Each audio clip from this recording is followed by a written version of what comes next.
वाली बात यह है कि शरद पवार हारे भी तो किससे, अपने भतीजे से, उस अजित पवार से जिनकी जितनी उम्र है उससे कहीं ज्यादा शरद पवार का राजनीतिक अनुभव है, लेकिन फिर भी वो हार चुके हैं अभी सियासी तौर पे। लेकिन चुनाव आयोग से जो फैसला आएगा उसका इंतजार है। यहाँ जो बैठक चल रही है और यहाँ जो पोस्टर लगे हैं उससे भी बहुत कुछ पता चल रहा है। और 2 जुलाई से लेकर आज तक वो ये रहा है कि कहीं भी सार्वजनिक मंच से अजीत पवार का नाम लिए बगैर शरद पवार बात करते हैं। लेकिन ज्यादा तकलीफ उनको किस बात को लेकर है? ज्यादा तकलीफ उनको है प्रफुल्ल पटेल को लेकर। और यहाँ जो एक पोस्टर भी दिखाया गया है उसमें भी उनके ऊपर वार कौन कर रहा है? उनके ऊपर प्रफुल्ल पटेल वार कर रहे हैं, क्योंकि प्रफुल्ल पटेल और शरद पवार ये दोनों इस तरीके से राजनीति में चले हैं कि परछाई की भूमिका प्रफुल्ल पटेल निभाया करते थे और हर तरीके से उनके साथ रहते थे। इसीलिए ज्यादा तकलीफ उनको हो रही है प्रफुल्ल पटेल के दगादारी से, क्योंकि जब 2 चेहरे चुनने थे तो सुप्रिया सुले को उन्होंने चुना पार्टी की अहम जिम्मेदारी देने के लिए, और दूसरा चेहरा अगर कोई था तो अजीत पवार नहीं थे, वो प्रफुल्ल पटेल थे। इसीलिए जब उन्होंने पाला बदला तब ज्यादा बातें बिगड़ी, और वो दगादारी जो यहाँ पोस्टर के जरिए दिख रही है, जिसको हम इस वक्त आपको दिखा भी रहे हैं। इसके बाद एक एक करके और बड़ी बातें भी हम आपको बताएंगे। शरद पवार के घर पे इस वक्त ये मीटिंग शुरू हो चुकी है, जिसमें जो पार्टी के कार्यकारिणी के सदस्य हैं वो सभी पहुंचे हुए हैं। ये कार्यकारिणी सदस्यों का पहुंचने का सिलसिला इस वक्त भी शुरू है, लेकिन 4:30 बजे जो प्रेस कॉन्फ्रेंस की जानी है उसके बड़े मायने हैं। शरद पवार जी मजबूत नेता हैं जी, ये भतीजा का क्या असर है? सर भतीजा कह रहा है कि आप बूढ़े हो गए, रिटायर हो जाइए। उनको कहने से रिटायर हो जाएंगे वो। पूरा आदमी रिटायर होता है करके, राजनीति में रिटायर नहीं होता।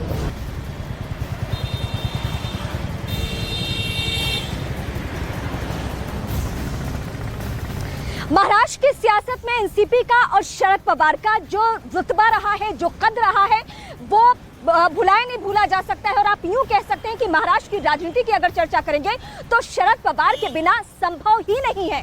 दिल्ली की सियासत से लेकर कैबिनेट मिनिस्टर से लेकर महाराष्ट्र के मुख्यमंत्री तक। लेकिन मौजूदा वक्त में जो एनसीपी 2 फाड़ में हो चुकी है, 2 खेमे में बढ़ चुकी है, वो दोनों के तरफ से चुनाव आयोग का रुख किया गया है। लेकिन इस वक्त जो दोनों तरफ की मीटिंग्स है उसके जरिए क्या कुछ पता चल रहा है और क्या कुछ सियासी सरगर्मी है, इसके लिए हम एक रिपोर्ट दिखाते हैं आपको।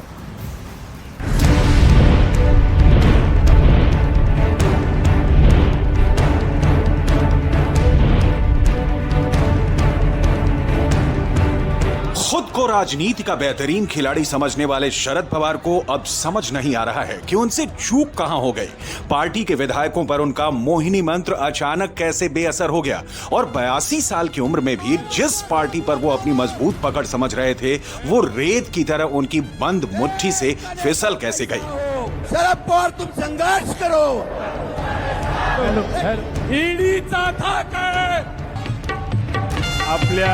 आपल्या सगळ्यांच्या शरद पवार को बड़ी उम्मीद थी कि बुधवार को अजित पवार को अपना करिश्माई पावर दिखाएंगे और अजित पवार के खेमे में गए विधायकों को वापस लौटने पर मजबूर कर देंगे। लेकिन शरद पवार को उनके सियासी करियर का सबसे बड़ा झटका तब लगा जब पावर गेम में भी भतीजा चाचा पर भारी पड़ गया, और एनसीपी में पावर का ये गेम पूरे देश ने देखा।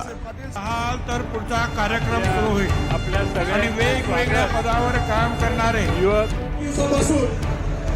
राष्ट्रवादी कांग्रेस पक्षाचे बुधवार को हुए शक्ति प्रदर्शन में 53 विधायकों वाली एनसीपी के 30 विधायक अजित पवार के साथ खड़े नजर आए, तो शरद पवार के खेमे में महज 17 विधायक ही पहुंचे, जबकि 6 विधायक ऐसे रहे जिन्होंने दोनों खेमों से दूरी बनाए रखी।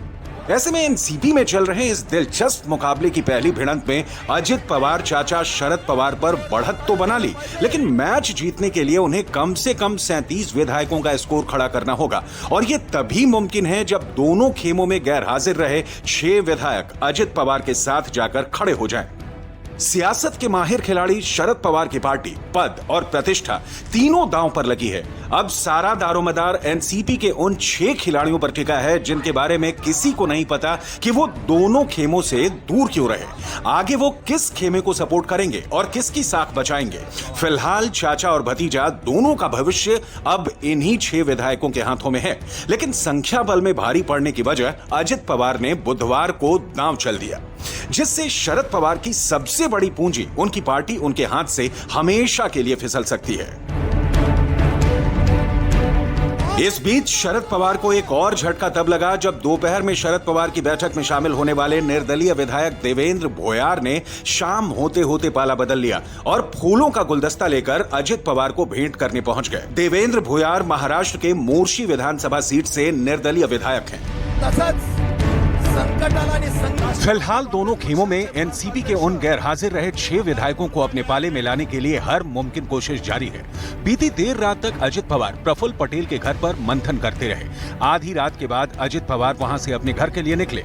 इस बीच अजित पवार ने चुनाव आयोग को 40 विधायकों के सिग्नेचर वाला एक एफिडेविट भी भेज दिया।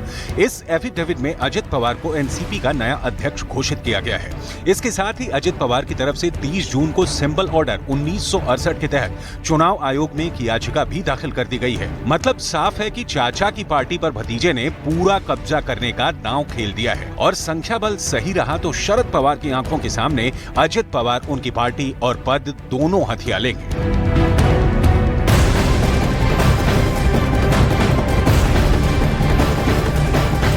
महाविकास अघाड़ी में 3 पार्टियां हुआ करती थी, जिसमें शिवसेना और एनसीपी ये दोनों पार्टियां दो फाड़ हो चुकी है।